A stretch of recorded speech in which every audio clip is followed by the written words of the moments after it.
Welcome to Family Guidons, the podcast created by military spouses for military families. We're the ones holding down the home front during deployments, state activations, and everything in between. Here we have an honest conversation about the realities of military life, the highs, the hard moments, and the strength it takes to keep moving forward. Whether you're new to the military community or a seasoned spouse who's seen it all, Family Guidons is your place for connection, support, and real conversations. Because no one understands life like the ones who've been living it beside them. This is Family Guidons. Fall in. Welcome back to Family Guidons. Today's episode is called Behind the Uniform, a tribute to military spouses. I am Charlotte Stillwell, a military spouse of 31 years. I am a Blue Star mom to a son who is currently serving on active duty. I'm also a Gold Star child. And I'm Michelle Matheny, a military spouse of 14 years, a mom to 3 little girls, a small business owner, and a huge supporter of our military community. And I'm Kathy Bridgers, military spouse of almost 30 years. I have 2 children and a son that has been in the Air National Guard for almost 9 years. Today we're talking about May. It arrives with many salutes on the calendar honoring service and sacrifice of the military members along with the families that support them. May 1st is Loyalty Day and Silver Star Banner Day. May 8th is Victory in Europe Day. May 16th is Armed Forces Day. May 25th is Memorial Day. And the last but not least, Friday before Mother's Day, we celebrate the one job that has no job description but changes your entire life. And that's Military Spouse Appreciation Day. Yes. So I personally think it should be the entire month, but I'm with you. In my house anyway, Yeah. it is.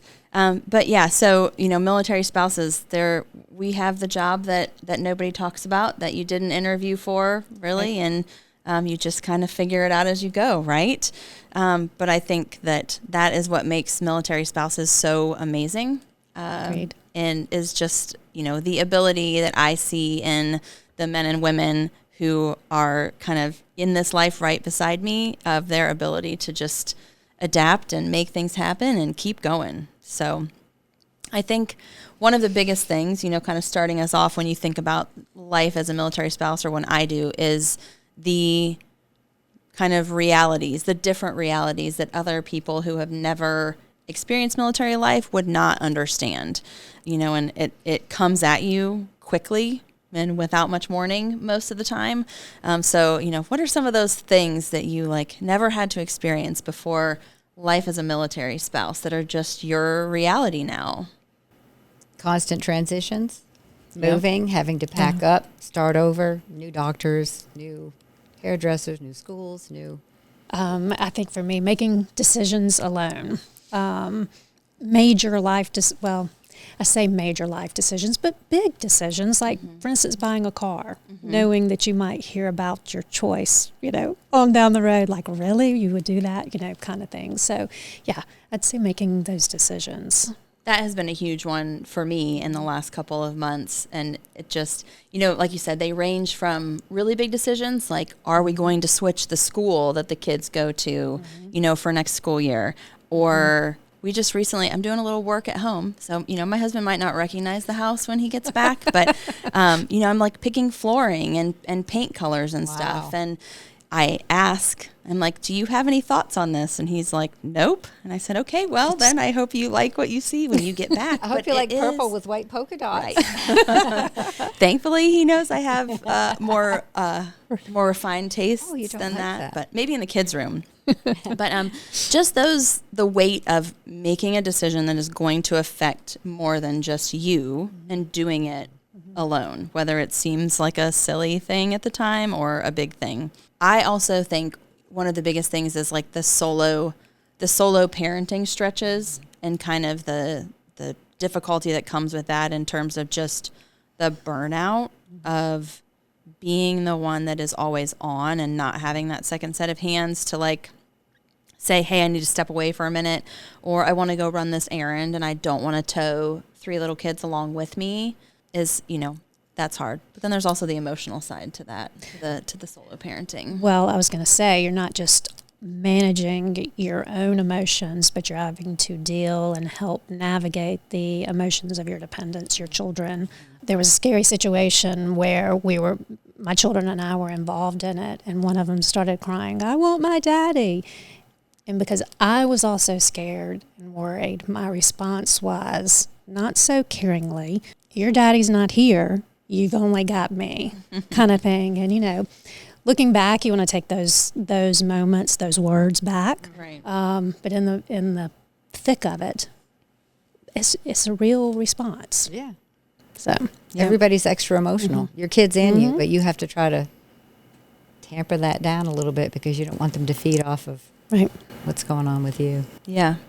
Well, and then I think, there's the lighter stuff too. Like, I always have to be the one that makes the decision of what we're eating for dinner. Like, isn't that a chore that everybody loves? Or, the fun that comes with like a PCS of the, and the Guard is a little bit different, but we've had some active duty experience time also. And like, I'll never forget the move we made to Germany when my oldest was 4 months old, and Bill left a month and a half before we did.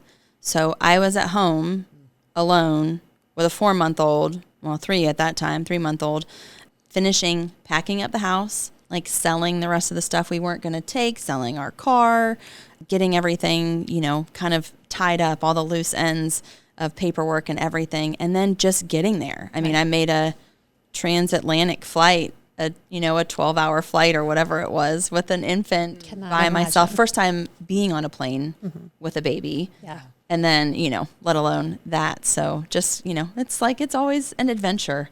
That's what it's an adventure. Some days are good adventures. Some days are bad. Well, on the lighter side with PCSing, you do become weirdly good at making friends fast and saying goodbye faster. Oh, yeah. But there are a lot of skills that we get through all of these challenges. It's like on-the-job training. I mean, you're not always perfect, but you do learn from the fails as well as the successes. Yeah, that's true. And, adapting under pressure. Just kind of taking a breath, try not to make those decisions too fast, and getting help if you need it from somebody who's already been through it, and then move forward. I think, Kathy, you were just saying making friends fast. I'm always amazed when I talk to people who have served on active duty, and you think about the number of times they have moved, and that comes into play. My sister-in-law grew up as a daughter of an Air Force pilot, and she is the best person to go into a new situation with because she can work the room. She just knows how to do it. She's really good at making friends in situations like that. So, I do think in the military, you learn how to insert yourself and become friends and make connections in a great way. Well, I think all that exposure to different types of people and situations also helps you really learn how to like read a person or read a room or a situation. Which is, really valuable in business and other parts of life too. Well, and it gives you an appreciation for all people. Yeah, absolutely. It helps that you have the commonalities of the situation that you're in, and there's a certain time crunch. You're not near family, so they kind of fill in that family gap. But it's nice, even though you're good at saying goodbyes, you do tend to keep those friendships, and sometimes you cross paths again, which is really nice. Yeah. It's a small military world, relatively, right? It really does become that way. We've talked about PCS a couple of times, but along that line, and with the National Guard, it's not necessarily limited to that, but you become a master level logistician. You know about getting things done. Being prepared. Thank you. Having the steps in place to like organized, be able to work through the process. I was thinking master planner. Yeah. I'm a list maker now. Yes. Not so much before, but when you're by yourself, I have to like list out all the things that need to happen, prioritize them, get the kids involved when I can, so that I'm not doing it all by myself. But yeah, you do kind of have to become the conductor of the orchestra. Yeah. get good at that that cleaning out, that purging, before packing, or the sometimes that master Tetris player with how things are gonna fit in a new room or a new whatever, or fit in all the boxes. But I think just like I said, that skill set transitions well from life to work and friends and whatever else it might be. Even new jobs. I mean, it's kind of hard to put it on your resume, but really it's a great training ground. Yeah. For almost any job you're going to get into. Yeah, exactly. Well, and that kind of also goes to like the need to reinvent, yourself, like figuring out what you can do at the next place that you go, or if you don't move, but your spouse's job changes, which means your availability changes, trying to figure out. I've done that a few times in my career, and it's kind of one of the reasons why I ended up starting my own business, because I felt like that was something that I can take with me no matter where I go, as opposed to trying to constantly figure out how to fit into somebody else's, scheme, right. Somebody else's setup or organization. So I am always amazed when I meet other military spouses and I hear about their kind of career paths and what they've done, because you're just, very inventive, in what you can do, and to keep yourself busy and to keep yourself fulfilled, to have something for you too.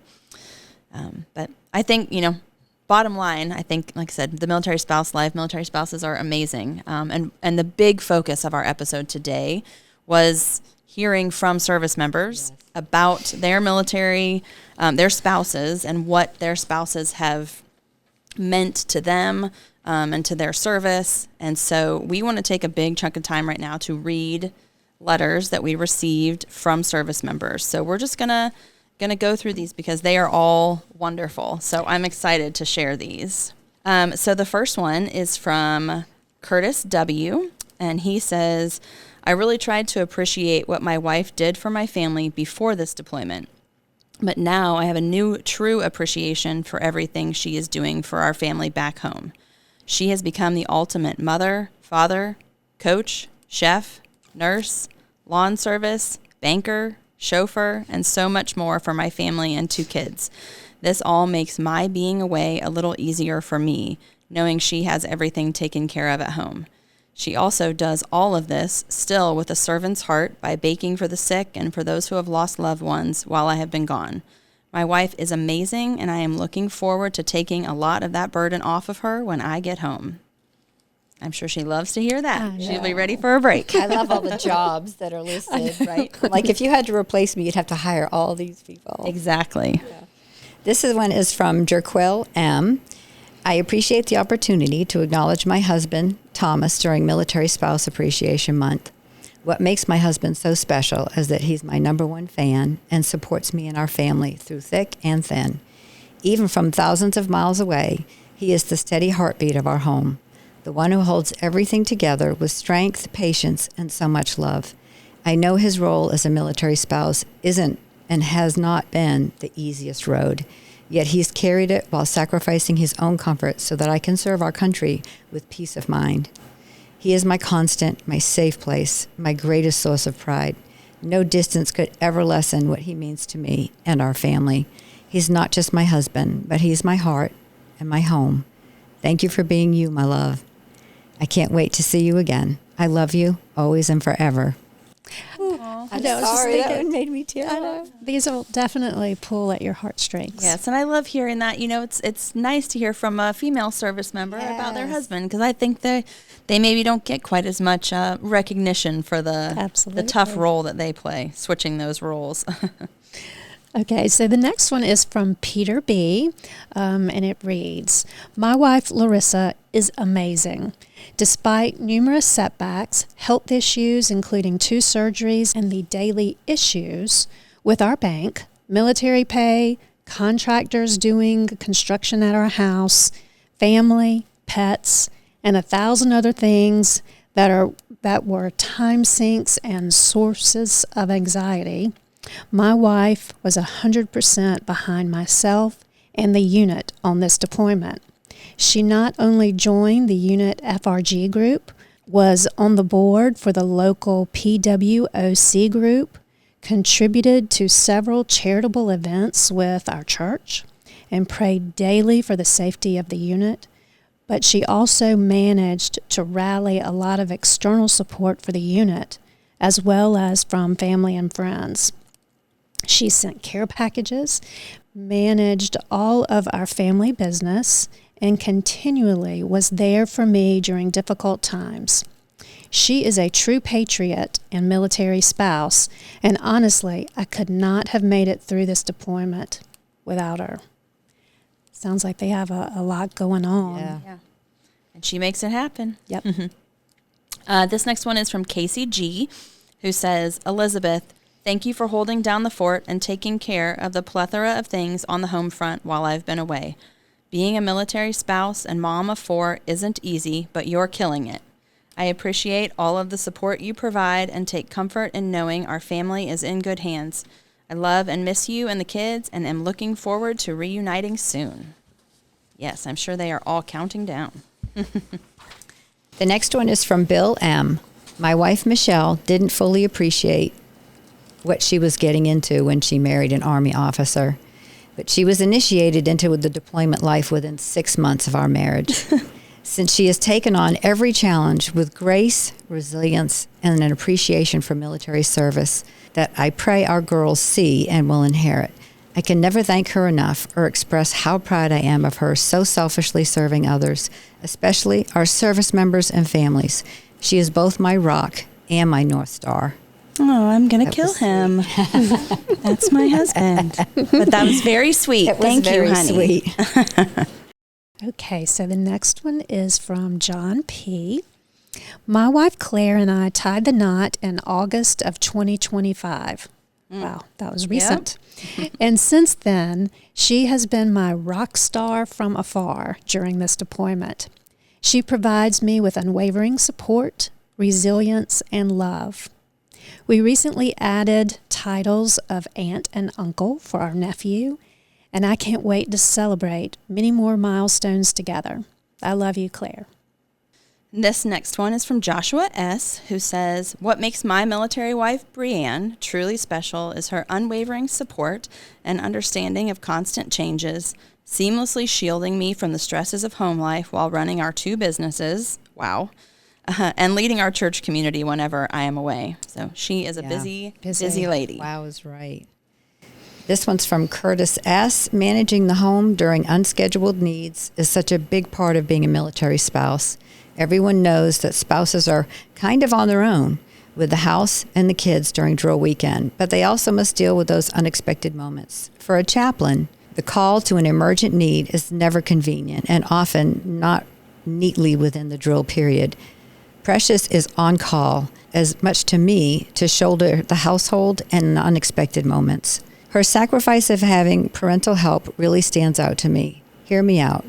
Parenting is not easy, even with 2, but Precious, along with so many other moms and dads in the National Guard, sacrificed the great advantage of having both mom and dad present for children. She becomes solo mom on drill weekend, annual training, and through deployment.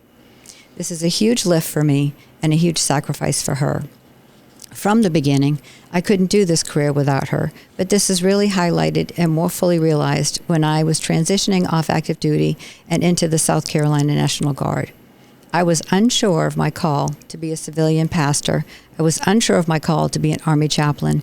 Precious is the one who encouraged me with her view that this is my talent, this is my calling, and she is my support all the way. I love that. Gosh, yeah. So the next one is from Josh L. I would like to recognize my wife, Teresa, and thank her for her unwavering support throughout my military career. Teresa has stood firm by my side, providing counsel, encouragement, and support for the last 19 years. Through challenging assignments, 2 deployments, and numerous state active duty responses, she balanced our family's needs with her own demanding career as a nurse. Whenever I have struggled, she has been there with reassurance and direction.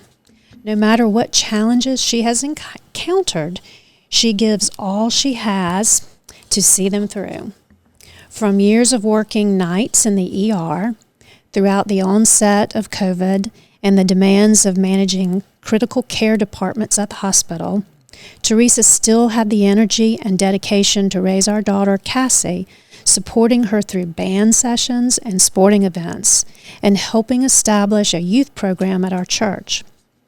Her strength and endurance continue to amaze me, and I'm grateful to journey through life with her.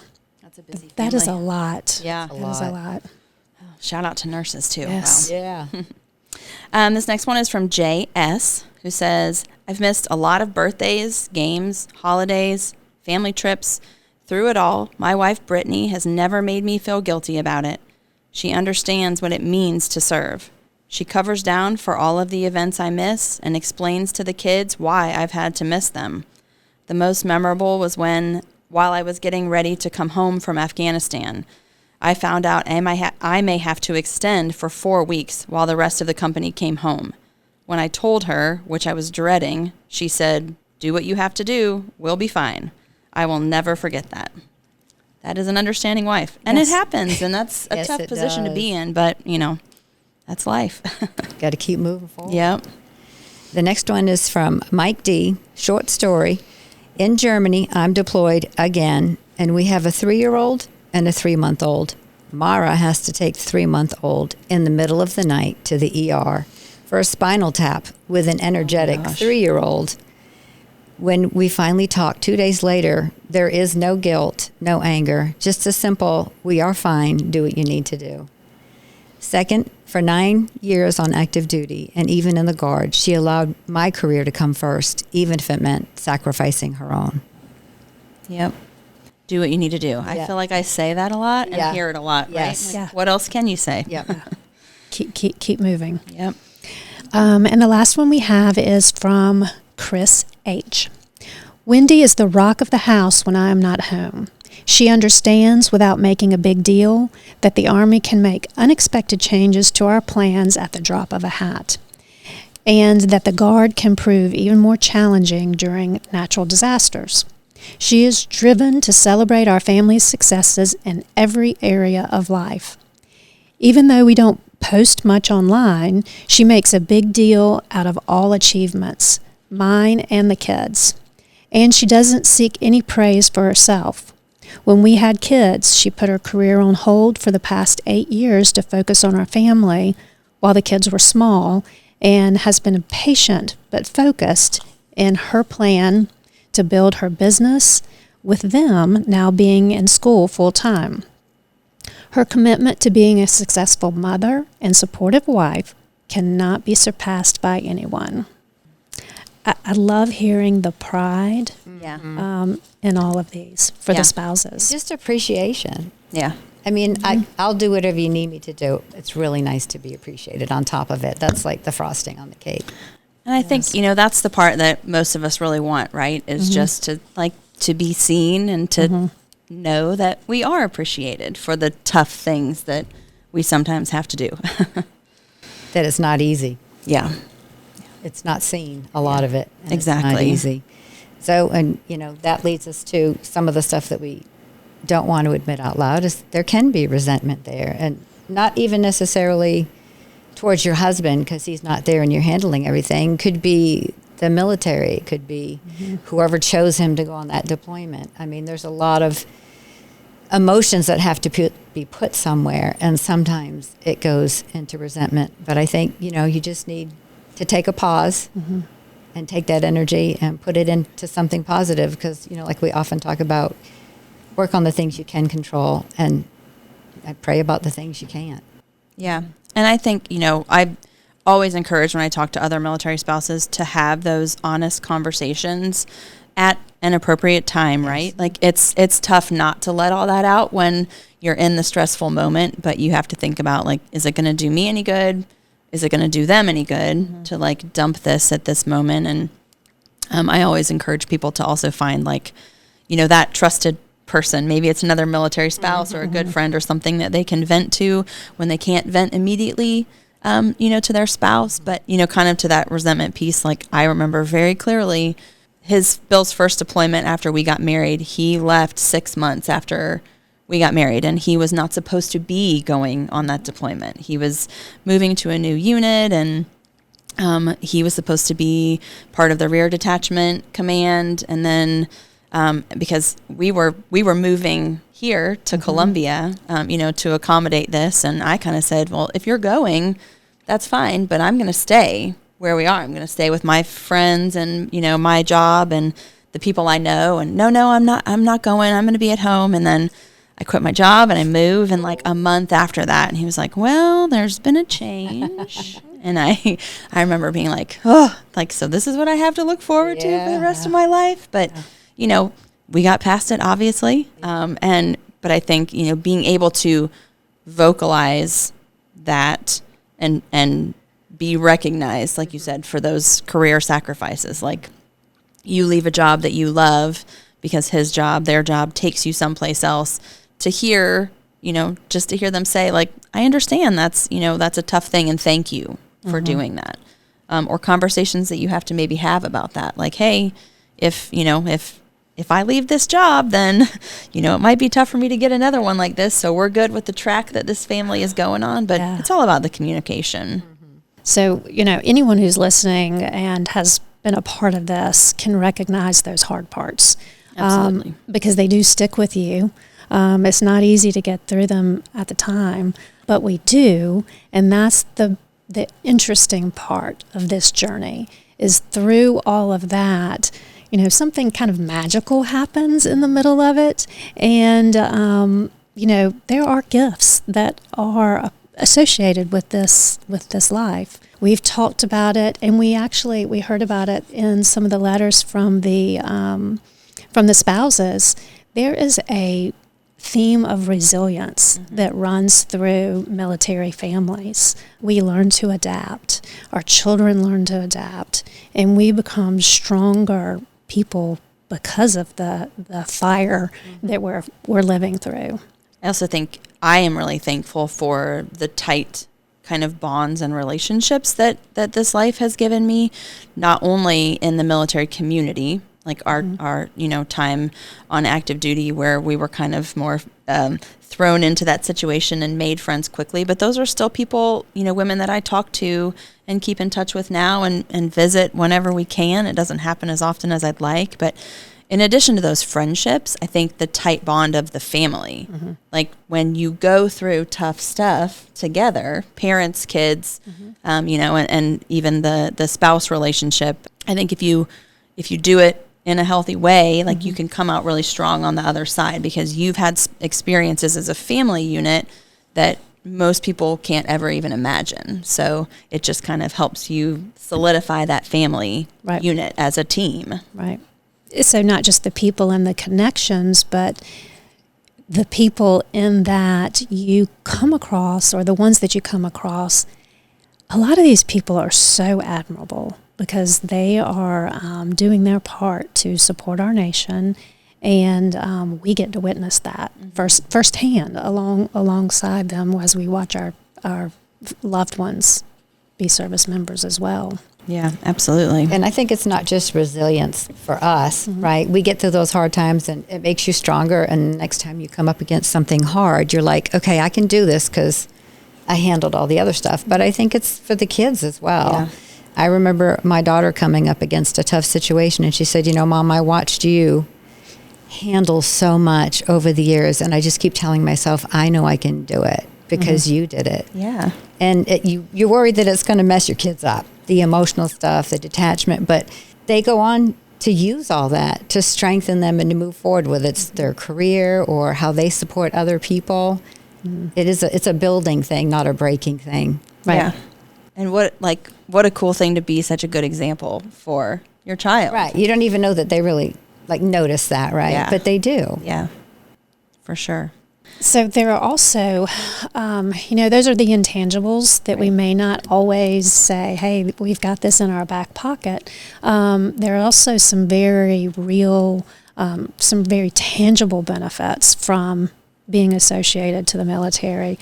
And I don't know that a lot of families, I know that children are likely to take advantage of maybe a GI Bill.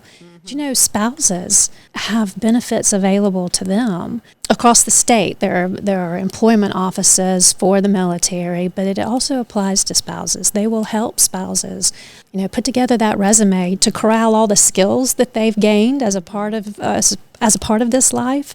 Put those on a resume and make it employable. Make it something that they can actually earn some money from, but not just the military offices through the family programs. Military One Source is also a good place for that. There's continuing education. There are grants that you can apply for.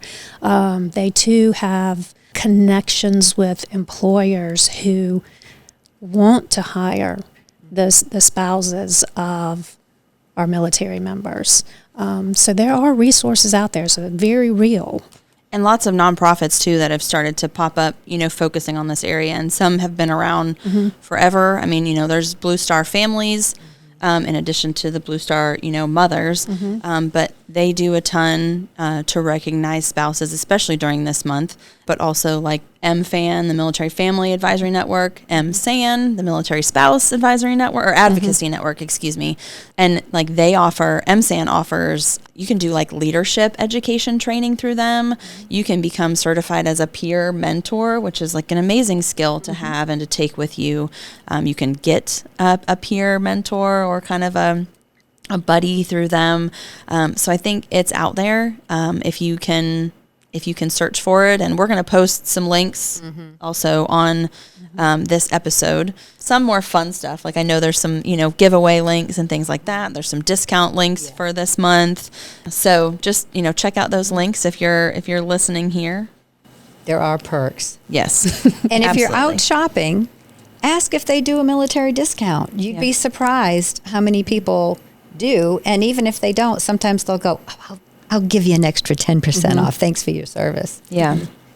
Get the benefits. Right. You do the work. Never hurts to ask the question. And, I think people want to appreciate you and your service member if given the opportunity. So, kind of looking at that now, like what does appreciation really look like? Like what do you want in terms of appreciation? What would feel good to you? I don't necessarily need the appreciation from the community or anywhere else. It always feels best when it comes from Rob. Yeah. Just that pat on the back, you're doing a great job, kind of thing. Or even the kids. Just noticing. Just the fact that my daughter noticed. Yeah. It was huge. Yeah. Now, I would like to walk that back. There was an incident when we were getting into an elevator, and Rob was in his military uniform, and I was along with him. And in walked a family, a father and a son. Son had to have been about young middle school age, and it was the son who said to Rob, "I want to thank you for your service." Wow. And then he turned to me. I get a little teary about it, and said the same thing. He says, "I know it's hard for you too." And I just absolutely was completely floored that this young man at such a young age recognized that. Look how emotional we're getting over just that. But really, somebody that young. Yeah. Yep. And I think, like you said, it's nice to hear it from multiple areas. It absolutely feels good from your service member, but I think even more so than just a thank you, which that's nice. But like when you have the time, like I would encourage service members to really sit down and think about what that appreciation looks like for them to their spouses. Like it's not just the thank you, but it's, having conversations about what they're sacrificing and what maybe they can do, what you can do as a service member to make that a little bit easier for them.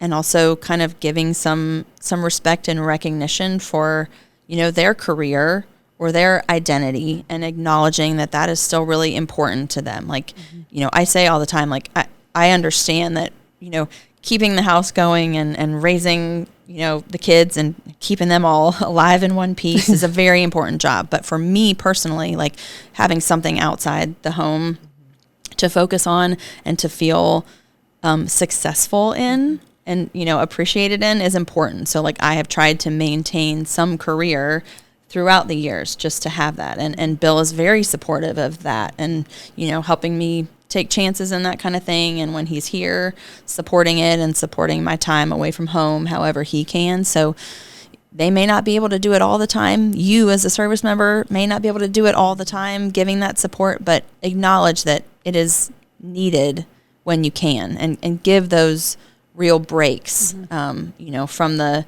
planning and the physical like presence of being there to that spouse. And I think that's what I want more than anything, is just being able to like take those little breaks and still be recognized for the fact that things outside of being a military spouse and a mom are still really important to me and to who I am and to what makes me feel fulfilled. Right.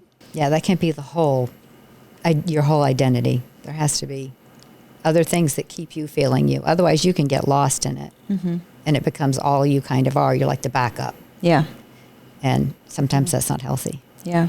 And then I think outside of our spouses, like you said, the community recognition isn't the main thing we want, but it's nice. And even not community so much as family and other family and friends, maybe. Like if you are listening and you're not military, but you have military family members or friends, like, do something nice for them this month or any month. Like I think some of the biggest things that have gotten me through this deployment are the nice little gestures of, like a friend dropped a coffee on my porch last week because I was supposed to go meet her.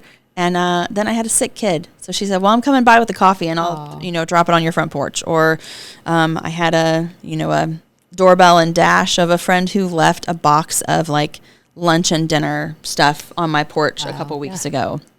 Or sending a DoorDash gift card, or inviting somebody out, like to participate in a social activity, even if, I'm always fine being the third wheel or the fifth wheel or whatever, but just to get out and have that social time or the relaxation time or whatever, like to just be seen still. Right.